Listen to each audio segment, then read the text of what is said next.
இத்தனை நாள் வந்து வனிதா வந்தாலே அந்த இடத்துல ஏதாச்சும் ஒரு வெடிக்கும், ஏதாச்சும் ஒரு டமால் டுமால் போட்டு வெடிப்பாங்க, ஒரு பேசு பொருளாகிடுவாங்க. எங்க அந்த இடத்துல வந்து இவங்க யாரையாவது போட்டு வாங்கிடுவாங்க, வெளுத்துவாங்க. இந்த வாட்டி பார்த்தா இளையராஜாட்ட மாட்டிட்டாங்க.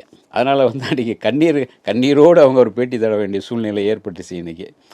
என்னென்னா அந்த படத்தில் பயன்படுத்தியிருக்காங்களே அது வந்து இவங்க என்னென்னா, இவங்க ஏற்கனவே அந்த அவருடைய வீட்டுக்கு போனது, அவர் வீட்டில் வந்து ஒரு ஃபேமிலி ஃப்ரெண்டாக இருப்பாங்க எல்லோருமே. உங்களுக்கு இவர் பிரசாந்த் அவங்கெல்லாம் பக்கம் இருக்கனால பிரசாந்த் தியாகராஜன் வந்து அவருக்கு வந்து ராஜா சாருக்கு முதல்ல வந்து ஃபாரின் கூட்டிகிட்டு போனது அவர் தான். மியூசிக் சம்மந்தமாக அந்த இசைத்தட்டு விற்பனை தான் அவர் பண்ணிகிட்ருப்பார் ஆரம்பத்தில். அவர் ஃபாரின் கூட்டிகிட்டு போகிறது, ஃபாரினில் என்னென்ன எதிர்பார்ப்பார், இந்த மியூசிக் ட்ரிப்பெல்லாம் செலவு இது பண்ணியிருப்பார் இளையராஜாவுடைய இவர் தியாகராஜன். அப்போது வந்து பிரசாந்துடைய அங்கே அவங்க ஃபேமிலி ஃப்ரெண்டாக தான் இருந்திருப்பாங்க எல்லாமே. பிரசாந்துக்கும் அவருக்கும் எனக்கு பக்கம்தான் வீடு. இப்போ தூரமாக போயிட்டாங்க. அது முருகேசன் தெருவில் தான் இருக்கார் இளையராஜா சார்.